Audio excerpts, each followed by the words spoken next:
النعناع يا بابا. اوعى تكون كترت السكر. لا يا بابا، انا يا دوب حطيت بس دوق حضرتك.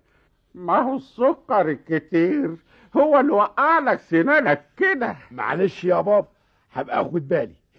دوق حضرتك. كويس يا بابا. كويس يا شكشك، تسلم ايدك. بابا، عاوز اسال حضرتك سؤال. ايه يا شكشك، انت من يومك اسئلتك كتير، عاوز ايه؟ عاوز اسال حضرتك عن زهرة المحبة. ليه بتسأل السؤال ده ليه؟ يعني حضرتك عندك فكرة عنها طبعا، مش كده يا بابا؟ ما بتجاوبش على سؤالي ليه؟ عاوز تعرف ليه يا شكشك؟ مجرد سؤال. ما فيش حاجة اسمها مجرد سؤال، كل سؤال لازم يبقى له هدف، ولا الحكاية رهي وخلاص. ايه هدفك بالسؤال ده يا شكشك؟ هدفي اعرف بس.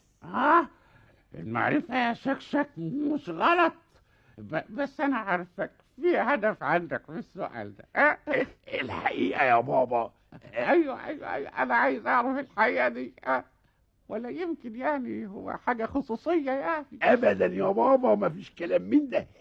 هو يا بابا حضرتك تعرف ان انا بتاع حاجة زي كده؟ طب ما تقول بقى الحقيقة ايه؟ اصل واحد صاحبي يا بابا دايخ على الزهرة دي. انهي زهرة؟ زهرة المحبة يا بابا.